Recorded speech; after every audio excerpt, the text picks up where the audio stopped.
Kel, a pressure game and your team performed. They were at it right from the start. What pleased you the most about that performance and win?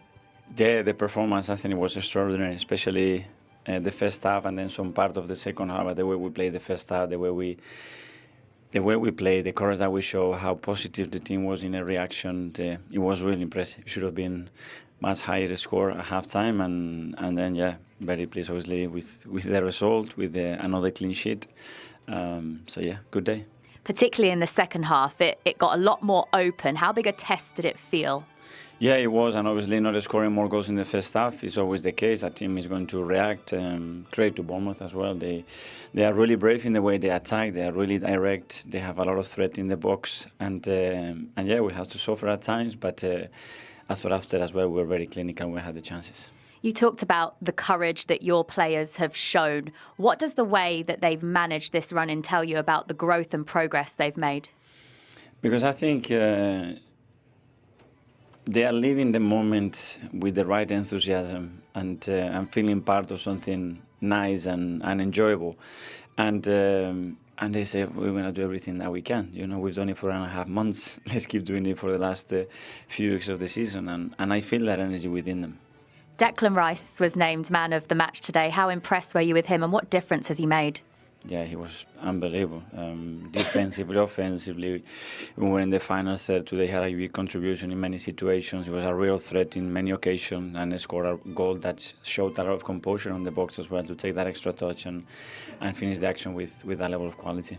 And you mentioned a clean sheet, 15 now. That means David Raya has officially won the Golden Glove. They say defences win titles. Yours are doing their bit. I hope whoever said that is very right, and that's the case. But credit to the whole team for the way that they defend and how much they won it, and obviously for David because he had a very good impact.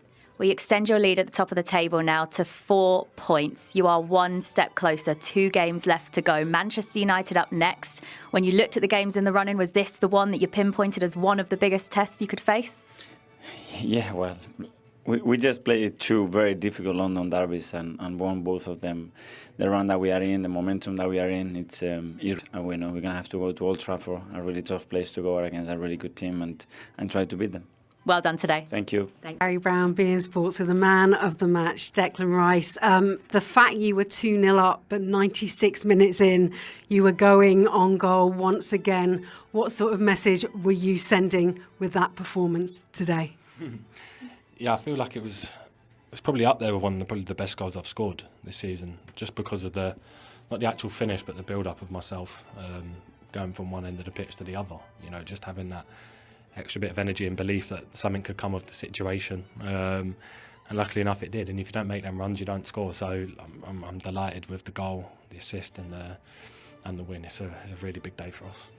It is a really big day for you. 88 goals now, joint with your highest goal scoring tally in the Premier League for Arsenal, and remarkably 26 wins, also equal to Arsenal's goal scoring tally.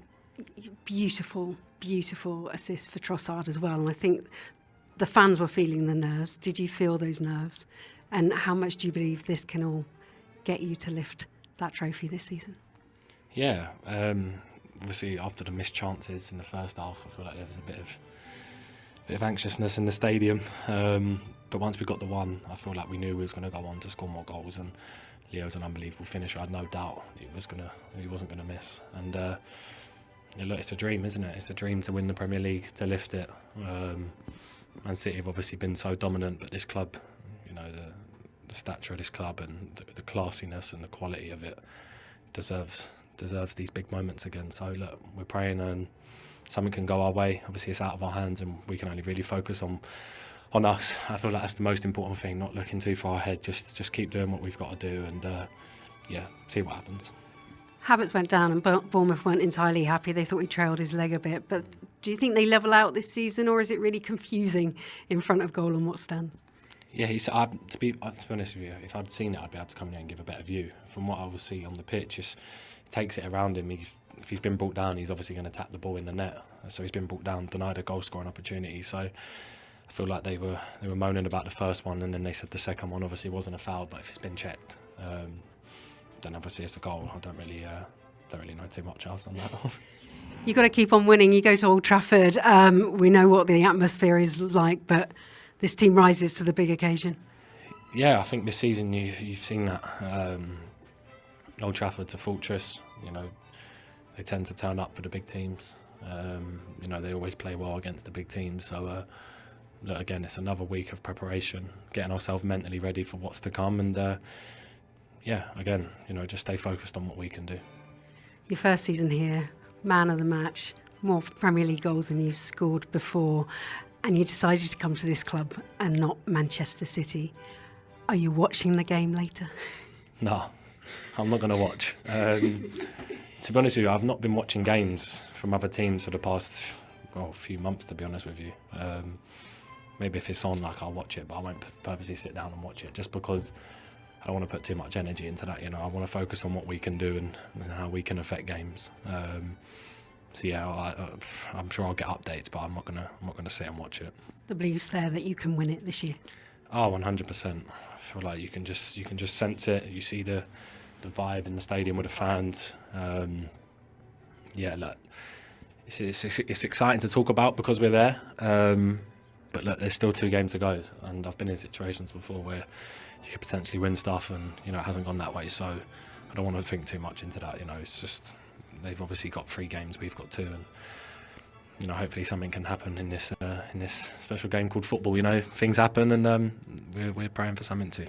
Yes, Declan, congratulations as this crowd sing Rice, Rice, baby as you walk off the pitch. Gets me every time. 3 points, a goal and an assist. That couldn't have gone any better for you and your team today.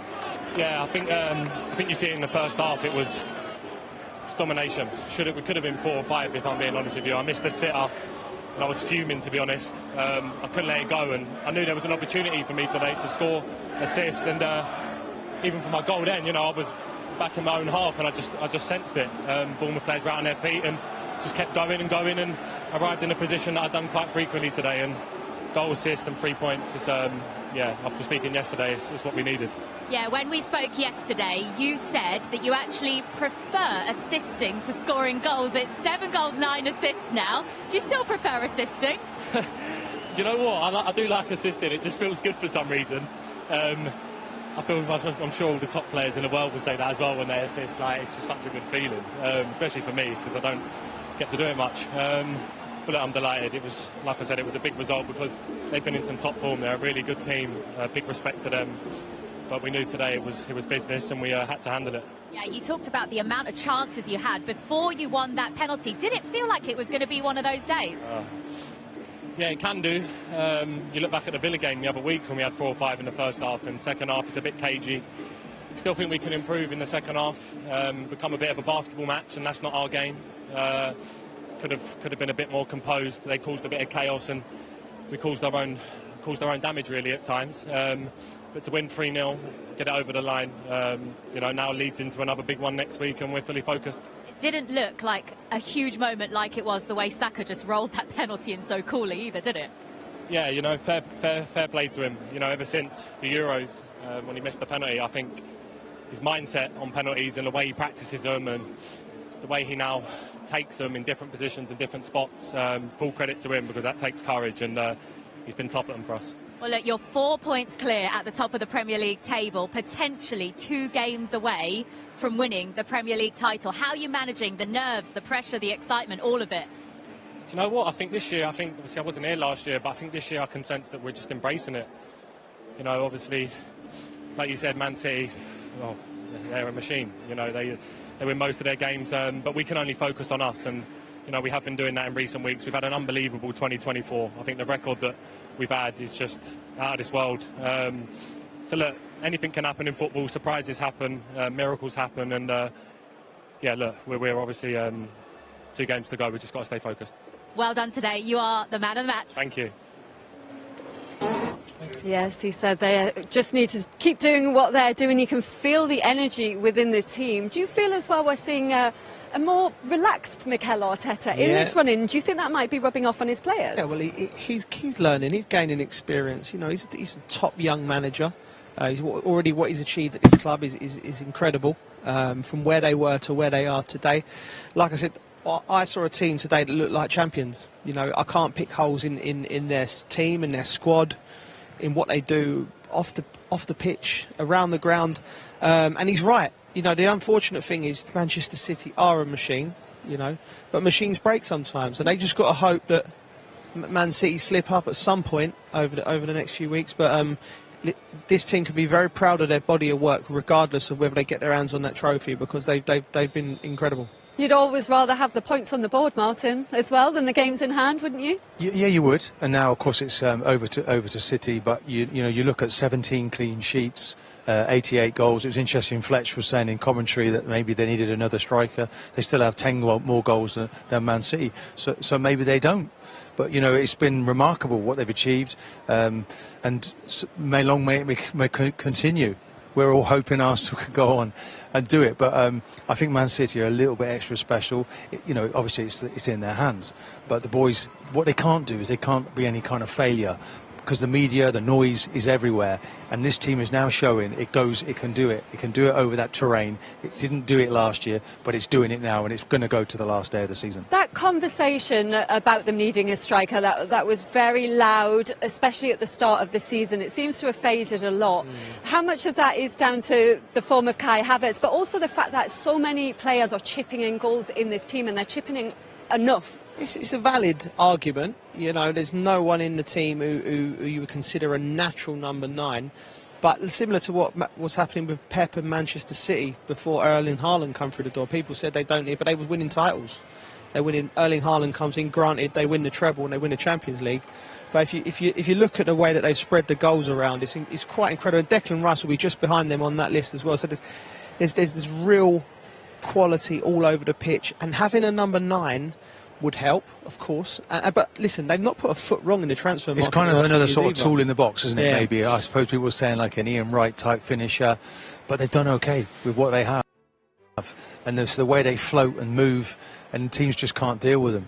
They just overload. They smothered Bournemouth today at times. They kept them in there in that final third. Therefore, it's for clear and obvious and glaring errors that the referees made, and because when you slow things down, we can forget sometimes because VAR's got involved when it really shouldn't be getting involved. But I think now that those lines of boundaries have been defined, and today was a good example of that. Some people may say, how clear and obvious can it be when there's replay after replay looked at, and it did take a little while. But first and foremost, you know, I don't like what VAR is for football anyway. You know, and I made my mind up after a lot of deliberation after the Coventry goal in the semi-final. I thought that was just taking a moment away from football, for you know, from a marginal. And then the Chelsea situation up at Aston Villa, and I was like, right, I'm done with this now. And then today, it's actually worked to the letter of the law.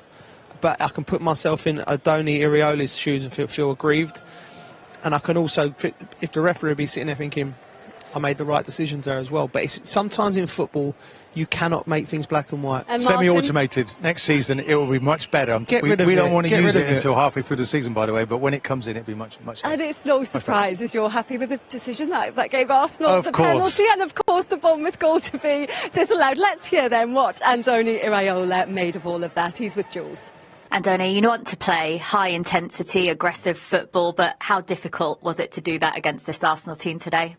I think they deserve to win today. I think they were much better than us in the first half. I think the first half we were defending too low, and we were surviving, in the first half. But it was not what we wanted to do. In the second half we were much more aggressive. I finished very happy how we played in the second half. I think we have put them under pressure, but it hasn't been enough. Your goalkeeper, Mark Travers, made some big saves, particularly in that first half before he conceded the penalty. Was he unlucky with that? Yeah, I think he was. I don't think it's a penalty. I think Havertz is the one trying to find the contact, and I don't think he's diving at the end. We are giving a penalty for someone that is finding the penalty. Is a smart decision from Kai Havertz. But I can understand it that the VAR doesn't overturn it. I don't understand the second half, but I cannot understand it. To give the foul they've given, I just cannot understand it, because it's in the same place, a much more clear foul to Philip Billing, 1 meter in front of him. And for me, are key decisions. And I repeat, they deserve to win. Clearly, I think they've been much better than us. But I don't think it has to be this way. I understand the narrative of the game, that they are playing for a title. We are already in a good spot. But the moments we had, key moments, before half-time, with the 0-0, when you are going to score the 2-1, and then we are playing well, and key moments that have been important decisions that haven't allowed us to compete in the end. With your goal that was disallowed, did you get an explanation from the referees as to why it was disallowed? No, there is no explanation. There is, he calls the foul and the VAR. I am sure they are going to tell me in 2-3 days. No, all the members of the panel that are there. No, you were right. It's not a foul, or it's a penalty for Philip Billing before, or the penalty is not to Kai Havertz. But yeah, it's over. It's 3-0. We keep the narrative until the end, until the last day of the season. But I have to repeat, I think they deserve to win us because they were better than us today. Yeah, despite today's result, it's been a hugely impressive first season for you in the Premier League, and the way this team have grown throughout the season. You must be incredibly proud of what you've achieved. Yeah, very proud, because the players have been improving all the season. I think today probably felt a little bit disappointed because the way we played first half, and we defended quite well and we survived until the penalty, but I think we want to be the team in the second half. We've been mostly all the season this team, and I hope we can continue winning it. Yeah. Thanks for talking to us. Thank you, appreciate it. Andoni Iraola saying Arsenal deserved to win. They were better than them, but also saying they were key decisions which went against them, big moments in the game. He felt that the pull on Billing was more of a foul than the one on Raya that the goal was ruled out for. I can't disagree with him, but we just cannot get into the every corner and set pieces when your little hands on some. You slow it down, it looks like there's 3 or 4 fouls every set piece. So I think the referee just looked at Solanke just moving the goal, but I can understand his frustration, but he's right. A fair play to him for saying Arsenal deserved the victory, and I think he'd be happy with his team's performance in the second half, because they could have gone.